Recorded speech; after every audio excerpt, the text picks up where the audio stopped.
This episode is brought to you by Vital Farms.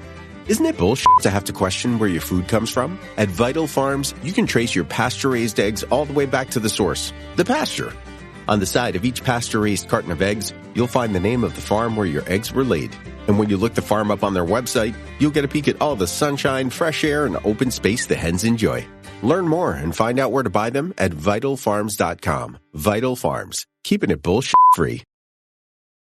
This episode is brought to you by Kia's first 3-row all-electric SUV, the Kia EV9, with available all-wheel drive and seating for up to 7 adults, with a 0 to 60 speed that thrills you 1 minute and available reclining lounge seats that unwind you the next. Visit kia.com/EV9 to learn more. Ask your Kia dealer for availability. No system, no matter how advanced, can compensate for all driver error and or driving conditions. Always drive safely.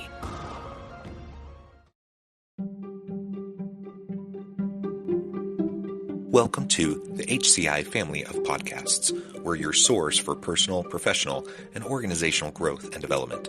We share our own original research, explore industry trends, and interview executives and thought leaders from across the globe. Join us for practitioner-oriented content around all things leadership, HR, talent management, organizational development, and change management. Maximize your personal and organizational potential with the HCI family of podcasts.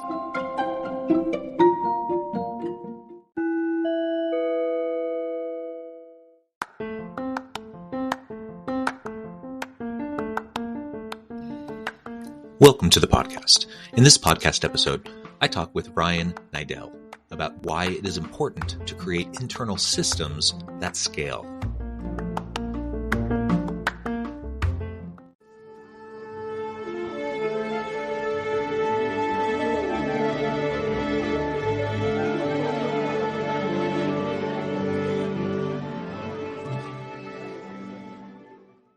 Ryan Niddel, welcome to the conversation today. Thanks for having me, John. Looking forward to it. Yeah, it's a pleasure to be with you. You're joining us from Columbus, Ohio. I'm south of Salt Lake City in Utah. And today we're going to be talking about why it's important to create internal systems that scale. And we're going to talk about this from a variety of perspectives. And of course, I tend to focus in on the people operations side. And I think important systems and sustainable systems are really, really important in the people ops world, but it's also important in other aspects of business. So we're going to unpack that, explore that together today. As we get started, I'll just briefly introduce Ryan. Ryan Niddel is CEO of MIT45, a board member, investor, and entrepreneur. But I do want to give you a chance to highlight anything else that might be important for the audience by way of context. Yeah, thanks, John. I think the big thing is I'm just a normal guy from the Midwest, right? I've had a handful of exits under my belt, a handful of catastrophic failures under my belt as well. So the things that I share are real life experiences that hopefully can save you from some of the perils of frustration that I've went through. And I don't profess to have it all figured out. I just know what I've messed up and know what I've learned along the way. Yeah, well, very good. And I mean, that's the name of the game is we all have successes. We all have setbacks. And I don't like to call them failures because if you learn from them, they're not actually failures, but they're learning opportunities. So I appreciate that framing and that introduction. And I should also say, you actually do a lot of your business out here in the Salt Lake area. And I was actually born in Ohio and lived there for the first part of my life. Anyway, so small world, we have some of those connection points. All right, as we get started, why don't you frame up for us what you do there at MIT45, and then we can get into more around these internal systems. Absolutely. So at MIT45, I came on to the company as a strategic consultant in late 2018, early 2019. The company was founded by two close friends, and I didn't know anything about Kratom, which is what MIT45 manufactures, sells, distributes, and quite frankly, don't know that I really cared. I call it the art and science of business more so than the actual business itself in most environments. And the company was, coming on the backside of maybe a $2 million revenue year, been around for 10 years prior to that point, and was good, right? Profitable. Nothing, the ceiling wasn't on fire, as they say. And yeah. I call my two partners now, as I'm now CEO and partners in the company, I call them accidental entrepreneurs, and not by the nature of being unintelligent or undriven, but right, they found a good idea. They found a product they believed in.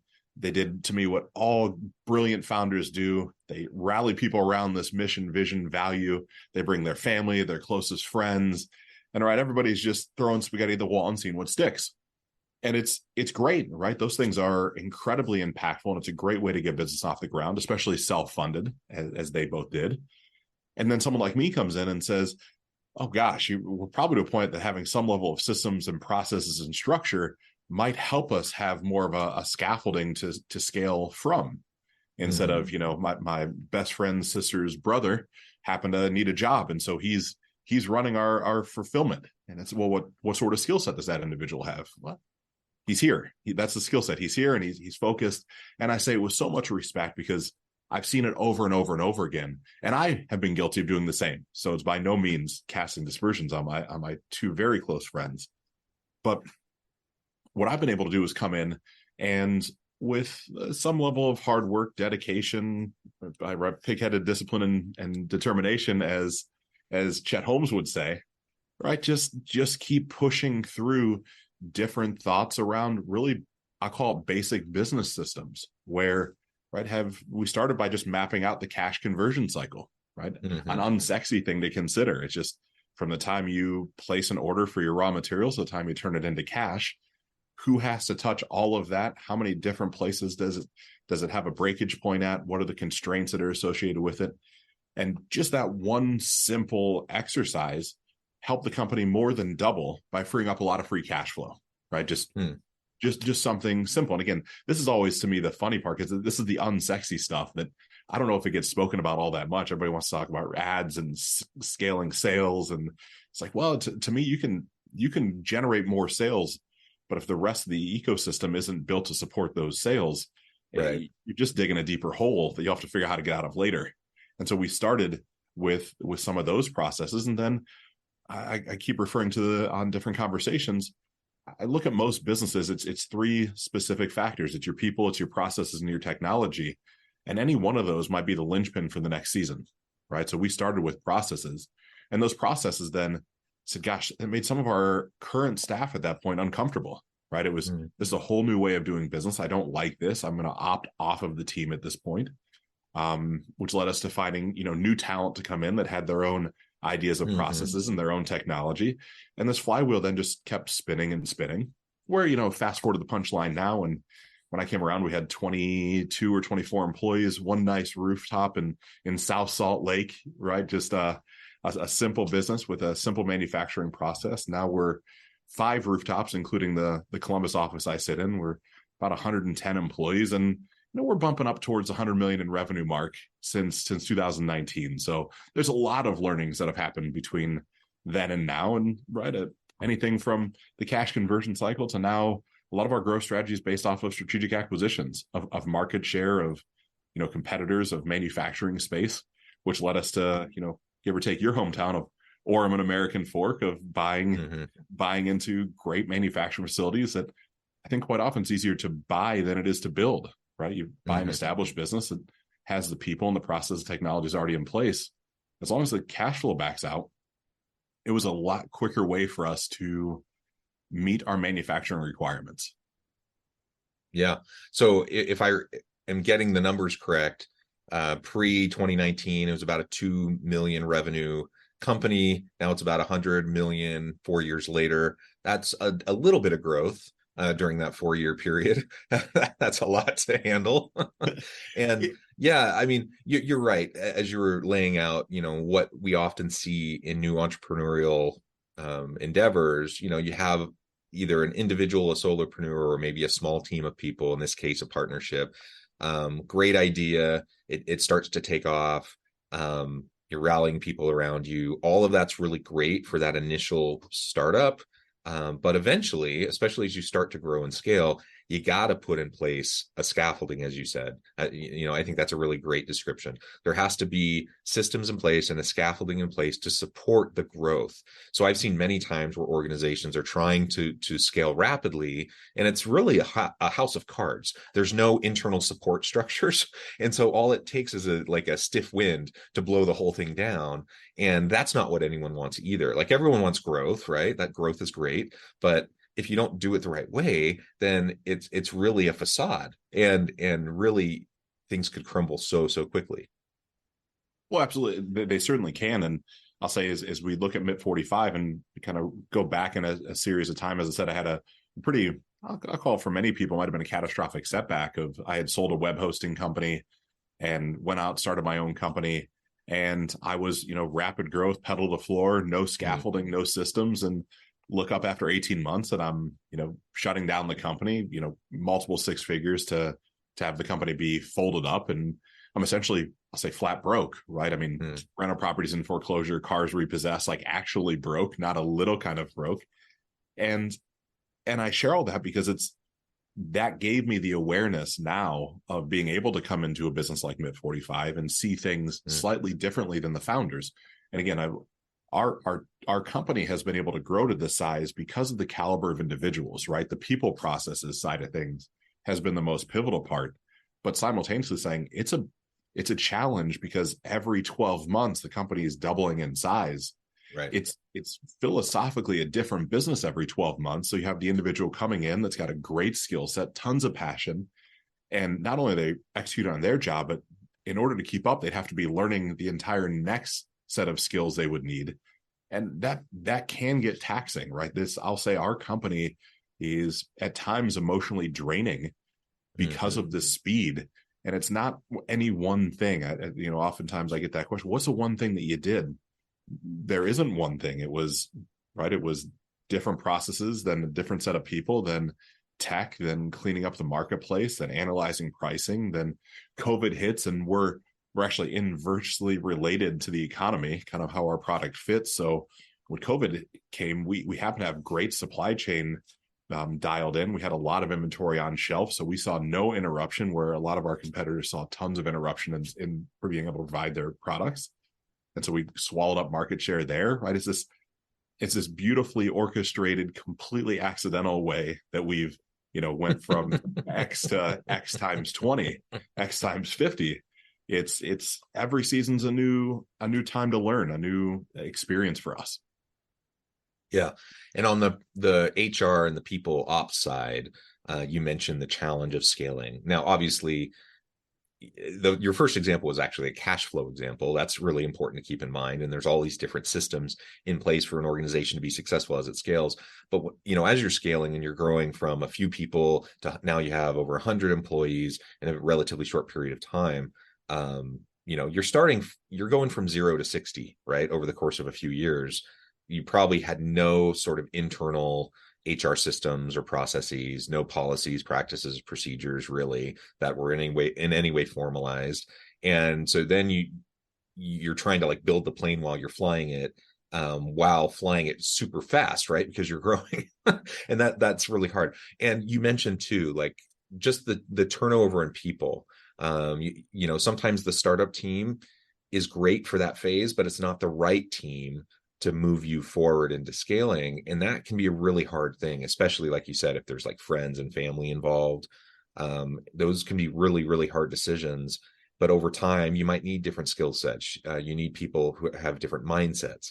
And so there starts to be a shift there. But just navigating that process can be really messy. I know this was now maybe over a decade ago, but I was doing some work with a firm that was traditionally a family-run firm out of Salt Lake City, and for a couple generations, relatively they were successful, a couple hundred employees, and then they decided to take some infusion of capital, and they decided to go national.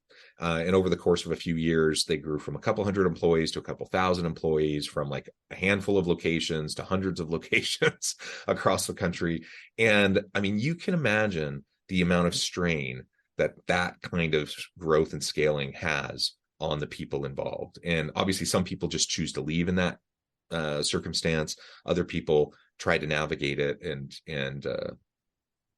just ride out the storm, so to speak. But there's almost no storm to ride out. It's constant.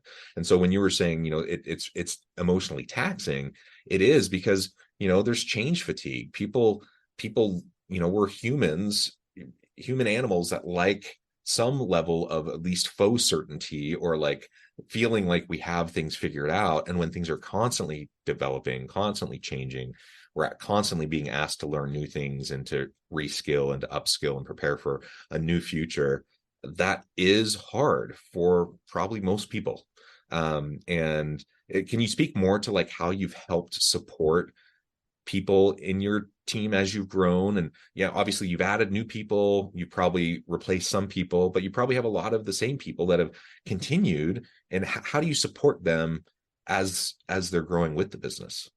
Yeah, John, I would love to say I have this part figured out, and it's what I'm currently focused on is leaning more of my time into figuring more and more of this out. As I sit around and say what we've done, at least for the time being, is I'll say pseudo standardized the onboarding process, right? How do you the request for hire, and what are all the check boxes someone has to check off before they can become employed? And unfortunately, standardize the offboarding process as well, with great separation agreements for those people that are just saying enough's enough.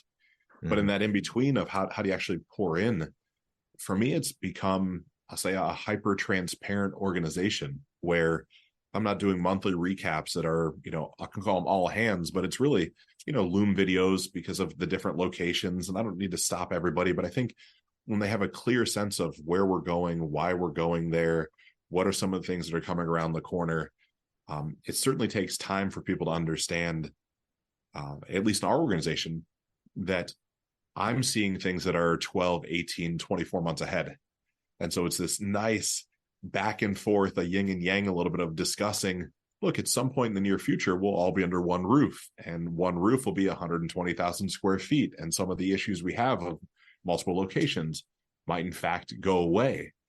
And saying, sharing that vision while simultaneously starting to tip into, here's the path and plan on how we get there, where the daily activities of the business are daily, right? That the team is focused on, are we producing X number of units today, this week? Are we generating X number of dollars in revenue?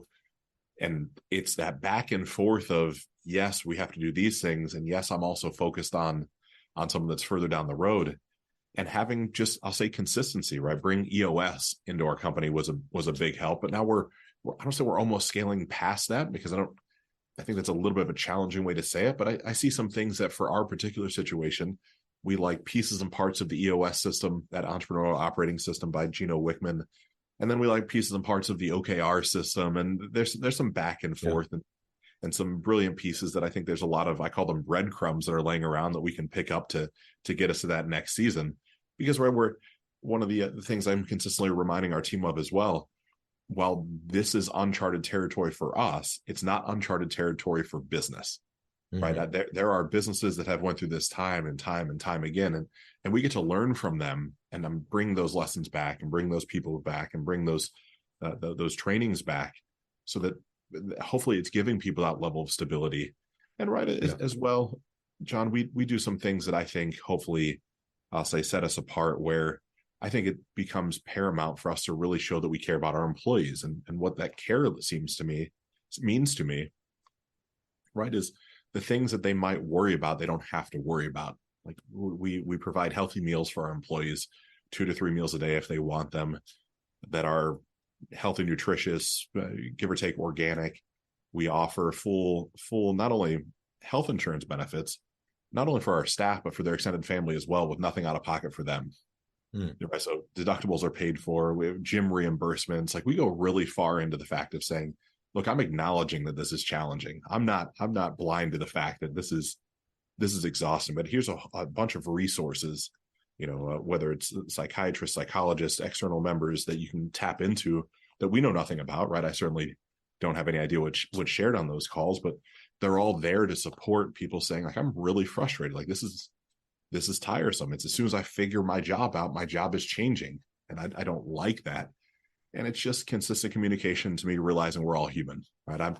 I also get frustrated that it's like, I can't just catch my breath, but simultaneously, I don't know that I even want to sometimes, right? It's frustrating and fun all in the same moment. I tend to be much the same way. Like, I get bored easily, perhaps, but maybe that's part of it. Like, I like to constantly be doing new things. And so, part of it, I think, is maybe a personality or a dispositional difference between people. But I do think it can be learned also. I think change agility is something that can be built in and infused into a culture of a company. And you can make it more or less, easy for people on your team to lean into the shifts and the changes that happen. And frankly, a lot of organizations do less, they actually make it harder. And so then it gets more and more frustrating. It sounds like you're doing a lot of things well in trying to make sure that it's still challenging, but trying to make sure that people are supported and that you have this ongoing growth mindset and this growth culture within your organization. Now, one thing I wanted to ask, and this could be very different considering you're more of a manufacturing business versus, we have a really hot tech scene here in Utah. So Silicon Slopes, lots of great tech companies, but just like some of the behemoth tech companies that have been doing massive layoffs, we've had the same thing in Utah. And in fact, just last week, Qualtrics, which is headquartered down here, they also just announced big layoffs. And there's been multiple rounds, for some of the biggest tech firms in the Salt Lake area. Of course, that's challenging, and part of that had to do with, frankly, I think overhiring during the good times, and now things are leaning out, and they're realizing, we really don't need all of the people on the team. We don't need this many people, and we need to scale back. I'm wondering if you felt anything like that, or if you've just been in constant growth scaling mode to the point where that hasn't really been an issue. So we've went through some ebbs and flows, John, of different seasons of considering how we want the company to look and feel. And our biggest thing has been what AI can do to our landscape and automation for so many aspects of our business, and making the conscious decision to, instead of furlough or remove individuals, we've used AI to bolster up productivity and scalability. And so we run a pretty tight ship, I'd like to say, right? It's one of those things that, to me, a good business has pretty significant or specific financial ratios to pay attention to. And one of the underlying metrics we track is revenue per employee, which starts to really show that underlying current of, oh gosh, our revenue per employee, as funny as this sounds, is getting too high. That's probably indicative that we should start considering some more staff, because it's a lot for everybody to handle. Or if revenue per employee is getting too low, instead of, again, furloughing or putting people, on the sideline, it's a little indicator that we need to pick up sales somehow, and we need to really consider what we're doing on that side. So there was one small season right before COVID where we had actually, as funny as this might sound, we become too good, not anymore, right? It was just that moment. We had manufactured too much product, and we had months and months and months of product on shelf. And I'm sitting there looking around saying, I don't need, the 27 people in manufacturing at that point. I would probably only need 12 or 15. And after seeing that, John, it was one of those things I just didn't ever want to have to do again. I didn't want to have to let people go for something that, again, should have a little bit of a linear progression to it. It should be rather predictable in our world. Again, not like the Adobes and the things that are out by you in Silicon Slopes. I mean, that's such a different landscape, but nonetheless, I'd like a people first organization. And I think that's one of those things that so many CEOs say they're people first until the rubber hits the road. And it's like, well, I'm going to let go of all these people because I want to make more money. And we're in a fortunate position to not have that be something we're going to consider anytime soon. Yeah, well, that's great. Ryan, this has just been a really fun conversation. I know at the time I need to let you go here in a few minutes, but before we wrap things up for today, I wanted to give you a chance to share with the audience how they can connect with you, find out more about your work, your team, and then give us the final word on the topic for today. Yeah, absolutely, John. So easiest way to get a hold of me is just RyanNiddel.com, RyanNiddel.com. Same thing with every social media handle, right? I tend to just share things that I'm up to. I don't know that I'm too inspirational or too motivational. It's more of, here's what I'm up to. Here's the lessons I'm learning. Here's maybe how you might want to apply it yourself. Same thing on that website. And as far as last words on our topic today, I think that every season of growth that I've went through in any business I've been a part of has actually required me to slow down for a minute and slide my chair back from the desk and consider the bigger picture. And in considering that bigger picture, it always reverts back to what's the constraints on the people, on the processes and the technology, and being able to decide where we want the company to go from that lens, create some pretty specific actionable items that are not always enjoyable, right? Some of these conversations are not enjoyable to jump into, but when you slide out of that chair for just a second and take that deep breath, rapid growth doesn't have to be completely exhausting. It can be fun at the same time. Yeah, well said. Ryan, thank you so much. It's been a pleasure. I encourage the audience to reach out, get connected, find out more about what Ryan and his team are up to. And as always, I hope everyone can stay healthy and safe, that you can find meaning and purpose at work each and every day. And I hope you all have a great week.